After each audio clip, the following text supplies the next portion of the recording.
মিনেসোটায় মার্কিন সরকারের অভিবাসন বিরোধী অভিযানের বিরুদ্ধে শুরু হওয়া বিক্ষোভ চরম আকার ধারণ করেছে। পরিস্থিতি নিয়ন্ত্রণে আনতে আলাস্কা ভিত্তিক সেনাবাহিনীর 11তম এয়ারবোর্ন ডিভিশনের 2টি পদাতিক ব্যাটালিয়নকে মোতায়েনের জন্য প্রস্তুত থাকার নির্দেশ দেওয়া হয়েছে। এর আগে গত বৃহস্পতিবার প্রেসিডেন্ট ডোনাল্ড ট্রাম্প 1807 সালের বিতর্কিত ইনসারেকশন অ্যাক্ট প্রয়োগ করে সেনা পাঠানোর হুমকি দিয়েছিলেন। মিনিয়াপোলিসে উত্তেজনা চরমে ওঠে গত 7 জানুয়ারি। ওই দিন রেনি নিকোল গুড নামের 3 সন্তানের এক জননীকে তার গাড়ির ভেতরে গুলি করে হত্যা করেন আইসিই এজেন্ট জোনাথন রস।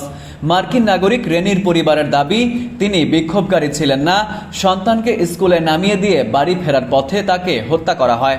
এই হত্যাকাণ্ডের ভিডিও ছড়িয়ে পড়লে পুরো মিনিয়াপোলিস বিক্ষোভে ফেটে পড়ে। এদিকে প্রেসিডেন্ট ট্রাম্প এই বিক্ষোভকারীদের পেশাদার আন্দোলনকারী ও বিদ্রোহী হিসেবে অভিহিত করেছেন।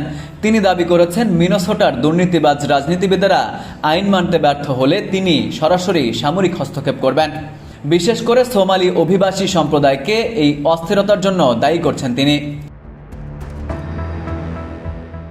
তবে মিনিয়াপোলিসের মেয়র জ্যাকব ফ্রে সেনা মোতায়েনের তীব্র বিরোধিতা করেছেন। তিনি বলেছেন, এটি হবে একটি ভয়াবহ পদক্ষেপ। মিনেসোটার গভর্নর পরিস্থিতি নিয়ন্ত্রণে ইতোমধ্যে রাজ্যে ন্যাশনাল গার্ড মোতায়েন করেছেন।